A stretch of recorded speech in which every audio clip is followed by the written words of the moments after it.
Today we got a story time of this spoiled kid who wrote an essay about how poor people deserve to be poor and then read it aloud in front of everyone in the class. Yeah, I'm as confused as you, dude. Leave a like in the video to claim your free nothing. And let's call the subscriber who sent in today's story, let's call him Harvey. That's the name of one of my dogs. Let's call him Harvey. Anyways, right, in Harvey's class, there's this kid, and we're just going to call him the spoiled kid for the rest of the story. You guys know, when I have too many names in my story times, I always mix them up, and it's really confusing for both you and me.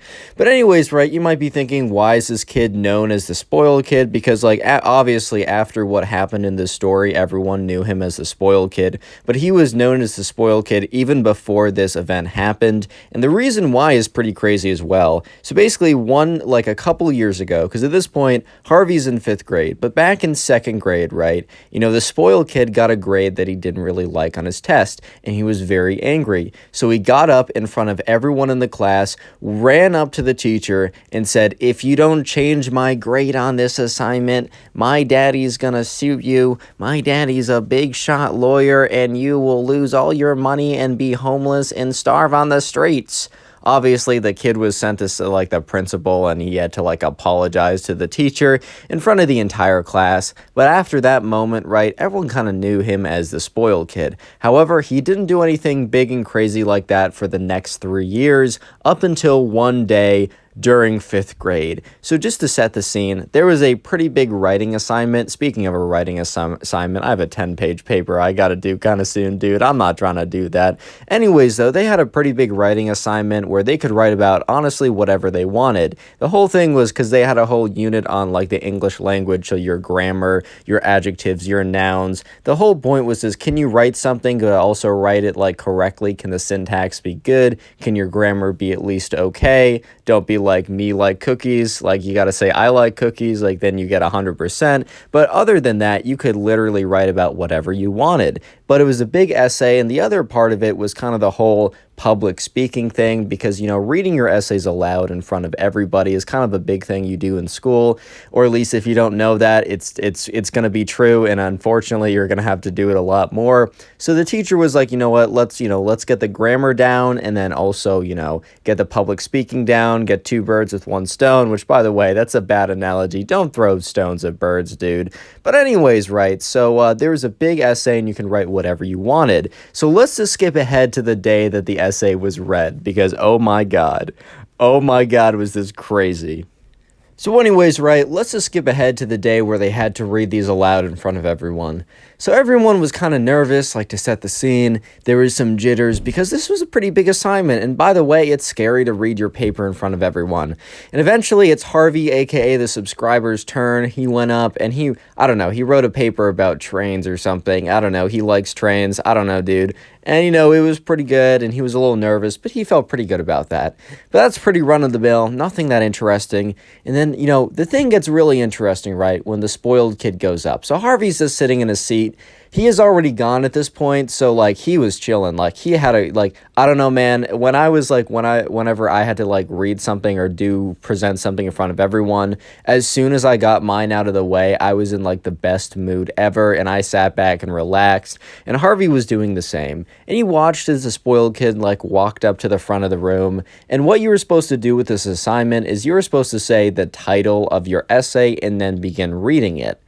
And let me just say that Harvey knew that he was in for quite the essay as soon as he heard the title of the story. The essay, so the spoiled kid went up there, he said, did a little clearing his throat. He's like, "Hello, I'm going to read you my essay. The title of my essay." Oh boy, dude, strap in. "The title of my essay is Why Rich People Deserve to Be Rich and Poor People Deserve to Be Poor." And at that point, right, Harvey was just sitting there, and he's like, "Wait a minute, is there something in my ear? Is there something in my ear, dude? Because I definitely did not hear that right." He didn't just say what I thought he did. There's no chance. There's not a singular chance that he just said what I thought he did. And then when Harvey realized, that that the title of this kid's essay is legitimately, end quote, "Poor people deserve to be poor and rich people deserve to be rich," he was like, "Oh no, bro, this is not gonna be good." Real quick, comment essay down below if you want to harden your comment. That's the secret word of the day. Submit stories to my Instagram. It's in the description. And turn on notifications so you never miss a video. Anyways, right, so Harvey's just sitting there. And he kind of looks around the class. And he's just looking around to see if anyone else is also like what just happened. And bro, like he's looking around and every other kid in that class either wasn't paying attention before and is like paying close attention now, or was paying super close attention before and is just like, as well, oh no, bro. So the spoiled kid goes on to start talking about starts reading his essay, and he's like, so it all starts with my first case study, my dad.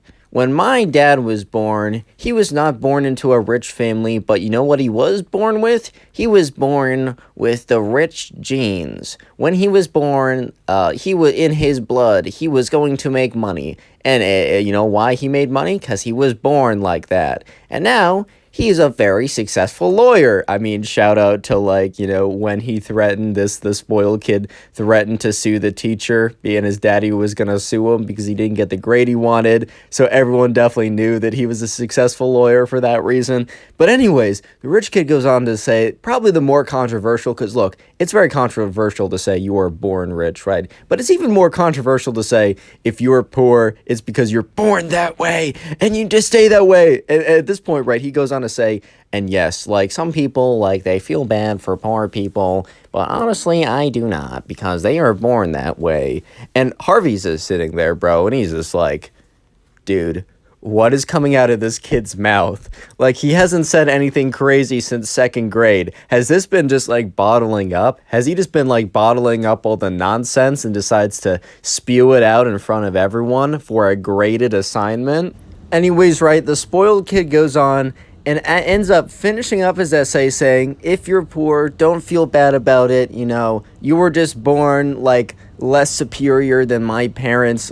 And at this point, right, everyone was like, hey, bro, what are you saying? He's like, yes, you know. And then his final essay, the final part of the essay is how he explains that some people were born just to be better and born to be rich, and other people were born to be worse and they are just going to be poor, and that there's nothing you can do about it, and that it just sucks. And he's like, he feels bad, but he also doesn't, because like he couldn't control it as much as how the rest of the poor class basically couldn't control it. And Harvey is sitting here like, dude, this is like straight up like A-tier comedy. However, it's not ironic, so it's also A-tier scary. Like, oh my god, what is happening? And Harvey looks at the teacher, and the teacher just has this like very like, what do I do look on his face, because I don't think the teacher was about to call him out, but the teacher also was like not about to be like, yes, A+, fantastic work, all your points are solid. So anyways, right, the spoiled kid finishes up his story, and like he's just like, all right, thank you very much. And he just walks to sit back down, and everyone is just silent. Like, normally there's a bit of like applause, a little bit of talking. The teacher was like, thank you, good job, whoever's up next. No, it was dead silence, dude. Like, no one was talking. It was completely silent. And the teacher is just, you know, the teacher honestly is like, all right, who's up next? Kind of just like brushes past it because he's just not trying to deal with it right there. But anyways, right, you know, a couple days later, Harvey like hears from his mom, because he tells his mom all about this, and his mom's like, are you serious? But anyways, a couple days later, Harvey's at like the dinner table, and his mom's like, oh, like, did you hear about like, or like, I just heard something like related to the whole thing that happened a couple days ago.